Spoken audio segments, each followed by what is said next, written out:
আসসালামু আলাইকুম প্রিয় শিক্ষার্থীরা, চতুর্থ শ্রেণী গণিত বইয়ের আবারও কিছু কঠিন অঙ্কের সমাধান নিয়ে হাজির হলাম।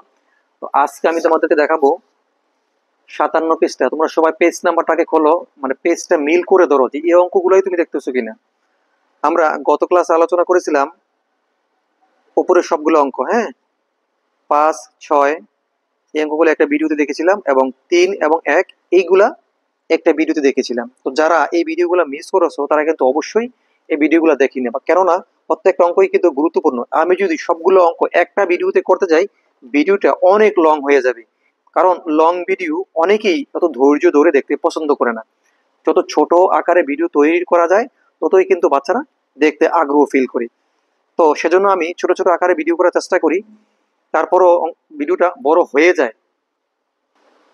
শিক্ষার্থীরা দেখো, আমি কিন্তু 7 নাম্বার অঙ্কটি নিয়ে এখন আলোচনা করব। পূর্বের ক্লাসে এগুলো আলোচনা করেছি, বারবার বলতেছি তোমাদেরকে, তোমরা কিন্তু অবশ্যই এই ভিডিওটা দেখে নিবা, তাহলে কিন্তু তোমাদের জন্য উপকার হবে। তো আজকে আমরা 7 নাম্বার নিয়ে আলোচনা করব। দেখো 7 নাম্বার কি বলছে, 500টি পেন্সিল থেকে প্রতি বক্সে 12টি করে পেন্সিল রাখলে কতটি বক্সের প্রয়োজন পড়বে এবং কতটি পেন্সিল অবশিষ্ট থাকবে। কথার অঙ্ক কথায় ভাবে সাজিয়ে লিখলেই কিন্তু চমৎকার। যেহেতু এটা কথার অঙ্ক, কথায় ভাবে সাজিয়ে লেখাটা কিন্তু বেস্ট। তো আজকে আমি সব এই কথার অঙ্ক কিন্তু কথাভাবে সাজিয়ে তোমাদেরকে শেখানোর চেষ্টা করি। তো আজকেও এই 7 নম্বর অঙ্কটি সেম ভাবে আমি তোমাদেরকে দেখানোর চেষ্টা করব। দেখো, প্রথমে তুমি কিভাবে কোন লাইনটা লিখবা এই জিনিসটাকে একটু বোঝার চেষ্টা করো।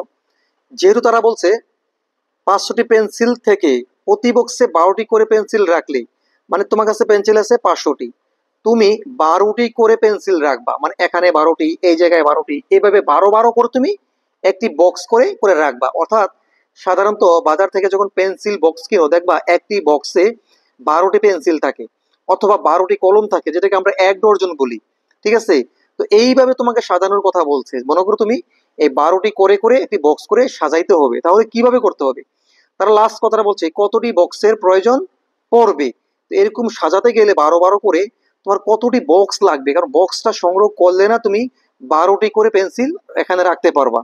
তো সেজন্য আমাদেরকে কি করতে হবে, প্রথমেই লিখতে হবে 12টি পেন্সিল রাখলে বক্সের প্রয়োজন একটি। সেম এই লাইনটা প্রশ্ন তুমি বোঝো।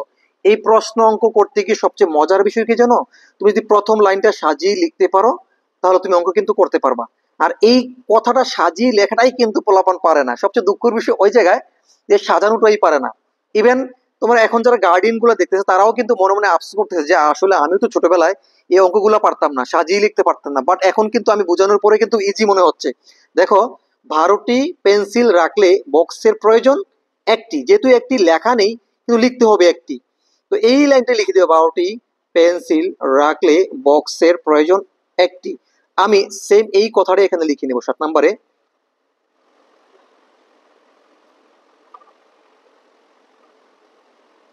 এই অঙ্ক লিখতে গেলে একটু বড় হয়ে যায়, হ্যাঁ। 12টি পেন্সিল রাখলে বক্স প্রয়োজন একটি। হ্যাঁ, একটি লেখা আসলে বুঝতেছো কিনা বুঝি না, তবে এখান থেকে না বুঝলেও বই কিন্তু শব্দটা আছে, তোমরা বুঝে নিবা, প্রয়োজন একটি। এখন আমাদের কি করতে হবে, সুতরাং 500টি, আমাদের কত ছিল মোট, 500টি ছিল। 500টি পেন্সিল রাখলে বক্স প্রয়োজন 500 ভাগ এই যে 12, টির বরাবর ডট ডট দিয়ে দিবা। এখন এটাকে আমরা কি করব, দেখো আমরা কি করব, ভাগ করব। ভাগটা কোথায় করব, তুমি খাতার যে কোনো একটা রাফে এই ভাগটা করে নিতে হবে। তো ভাগটা যদি আমি তোমাকে এই রাফে এখানে দেখাই সিম্পলি, একটু খেয়াল করে দেখো, আমাদের কি করতে হবে, 12 ভাগ 500। এখন আমরা প্রথম 2 সংখ্যা নিব, এই 50। তো 12 দিয়ে 4 12 48, 4 12 48, কয়বার গেছে, 4 বার, পাইলাম 4। এখন 48 বিয়োগ করব, তো 50 থেকে 48 বিয়োগ করলে থাকে তো 2, পেয়ে গেলাম 2। এখন আমরা ওই শূন্যটা আবার নিচে ব্যবহার করব।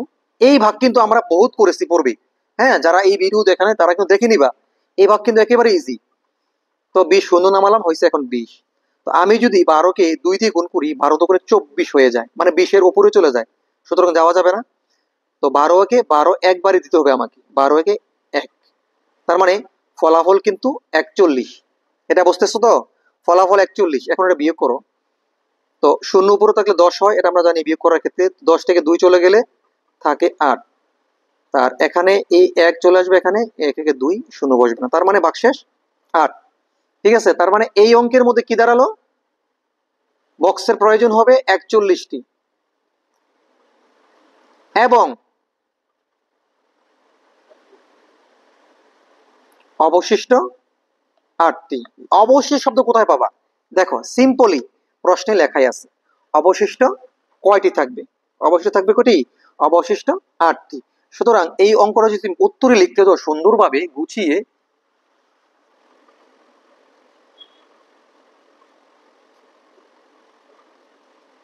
দেখো আমি উত্তর লিখে দিলাম, বক্স প্রয়োজন 41টি, অবশিষ্ট থাকবে 8টি। কোথায় পেলাম অবশিষ্ট থাকবে, প্রশ্নেও কিন্তু লেখা আছে অবশিষ্ট থাকবে। বুঝতে পারছো? সুতরাং এই অঙ্ক করতে গেলে এই সাজানোটা একটু কঠিন, না হলে এই প্রত্যেকটা শব্দ কিন্তু তোমার মুখস্থ করার কোনো প্রয়োজন নেই, প্রশ্ন থেকে দেখে দেখেও কিন্তু লিখতে পারবা। আশা করি এই অঙ্কটা খুব সিম্পলি তোমাদেরকে বুঝাতে পেরেছি। যারা বুঝতে পেরেছো অবশ্যই কমেন্ট করে জানাবা, সুন্দর একটি মতামত অবশ্যই কমেন্ট করবা, তাহলে কিন্তু আমি মোটামুটি উৎসাহ পাবো তোমাদেরকে শিখিয়ে। আমি মনে করবো যে আমি সার্থক হয়েছি। তো ভালো থেকে সবাই, এই পর্যন্ত, আল্লাহ হাফেজ।